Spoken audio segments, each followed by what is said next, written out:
मंत्रालय महानदी भवन में स्वास्थ्य एवं चिकित्सा शिक्षा मंत्री टी.एस. सिंहदेव की अध्यक्षता में आयोजित हुई समीक्षा बैठक में प्रदेश के चिकित्सा शिक्षा निदेशक CGMSC के अधिकारी एवं स्वास्थ्य विभाग के वरिष्ठ अधिकारी मौजूद रहे।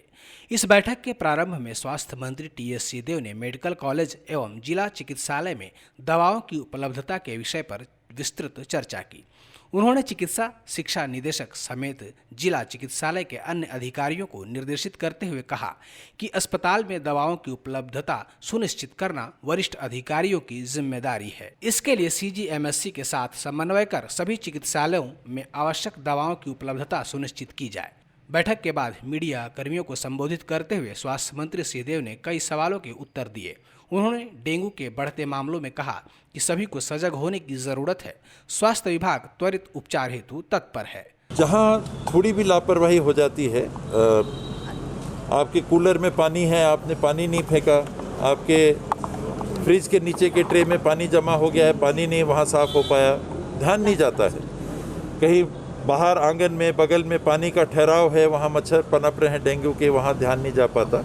एक पहलू ये है कि हम उसको होने के पहले नहीं रोक पा रहे हैं। दूसरा उपचार है, समय से उपचार मिल सके, इसमें अगर कमी है तो निश्चित रूप से स्वास्थ्य विभाग को इसमें देखना चाहिए।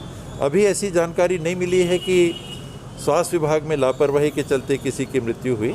जागरूकता हम कितनी फैला सकें, ये आवश्यक है।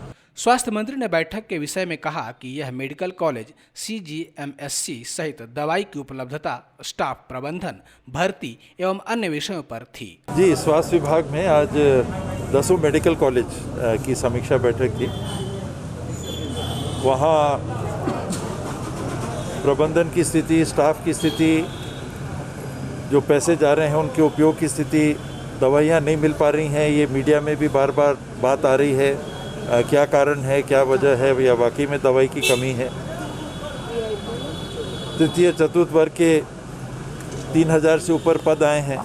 इनकी जो 6 पुराने मेडिकल कॉलेजेस हैं उनमें भर्ती, इसमें विलम्ब क्यों हो रहा है, इन बातों की पूरी गहन समीक्षा की गई और उसी प्रकार से डायरेक्शंस दिए गए। इलाज के दरमियान कुछ चीज़ों की कमी है, इसकी भी बातें समय समय पर सामने आती हैं। मेकाहारा में कहीं फिल्म नहीं मिलना, कहीं मेकाहारा और DKS के बीच में अगर एक जगह आपने CT स्कैन कराया तो उसकी रिपोर्ट नहीं मिल रही, वहाँ फिर से CT स्कैन कराना, कुछ छोटी बड़ी व्यावहारिक दिक्कतें भी हैं। ये जितनी बातें थीं उसके संदर्भ में आज 10 मेडिकल कॉलेज के डीन और मेडिकल सुपरिटेंडेंट इनके साथ बैठे। दवाई की अनुपलब्धता पर कहा कि हम 3 तरह की व्यवस्था बना रहे हैं, जिससे एक स्वयं से खरीदने के लिए, दूसरा सस्ते दर पर खरीदने हेतु, तीसरा निःशुल्क उपलब्ध के लिए। इस पर कार्य कर रहे हैं। 2 बातें हैं, या उसका 3 पहलू ले लें। एक, जो व्यक्ति सामान्य रूप से बाजार से दवाई खरीदता है, अपने पैसे से खर्चा करता है। दूसरा प्रबंधन, एक नया प्रयास किया जा रहा है धन्वंतरी के नाम से, जिसमें कुछ डिस्काउंट पे, बाजार के भाव से डिस्काउंट पे दवाइयाँ उपलब्ध होती हैं। तो जो खरीदना चाहते हैं वहाँ से खरीद लें। वहाँ भी दवाइयाँ उपलब्ध नहीं हो पा रही। और तीसरा, कि निःशुल्क दवाई मिले। एक है आप अपने जेब से खर्च करके 100 रुपये की दवाई 100 रुपये में खरीदें। दूसरा है कि धन्वंतरी के माध्यम से आप 100 रुपये की दवाई 50 रुपये में खरीदें, उदाहरण के लिए। और तीसरा है कि 100 रुपये की दवाई के लिए आपको एक नया पैसा भी ना लगे। ये जो CGMSC के माध्यम से खरीदी होती है और पर्याप्त बजट है दवाई का, इसमें कमी ना आने पाए।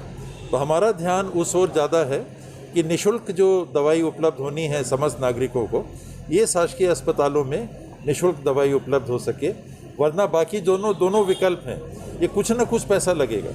एक जगह सस्ते की बात हो रही है, एक जगह पूरे भाव की बात हो रही है, और जो विकल्प होना चाहिए वो निःशुल्क होना चाहिए। स्वाइन फ्लू के बढ़ते मामले पर स्वास्थ्य मंत्री ने कहा कि जो बीमारी चली जाती है, लोग सजगता उसमें छोड़ देते हैं। स्वाइन फ्लू भी चली गई थी, फिर से आ गई है। सजगता एवं बचाव बेहद जरूरी है। इलाज में कोई कोताही न बरती जाएगी, विभाग कार्रवाई करेगी। सजगता जरूरी है। कठिन रहता है, इसमें व्यक्तिगत व्यवहार काफ़ी मायने रखता है। और हम अगर ये मान लेते हैं कि कोई बीमारी अब चली गई, हमारे को दोबारा नहीं लगेगी, होगी नहीं हमको बीमारी, तो कहीं ना कहीं कमियां रह जाती हैं। इसका बीमारी का रोक देना ये अत्यधिक कठिन होता है कि कोई बीमारी हो ही ना, ये बहुत मुश्किल होता है। लेकिन स्वाइन फ्लू अगर है, उसका प्रबंधन हो सके, टाइम से हो सके। इस साल दुर्भाग्य से कुछ मृत्यु भी हुई हैं स्वाइन फ्लू से, तो लोगों को जानकारी उपलब्ध कराना, समय से वो अस्पताल आ जाएं, ये जागरूकता देना प्रयास किया जा रहा है कि जान की नुकसान ना हो।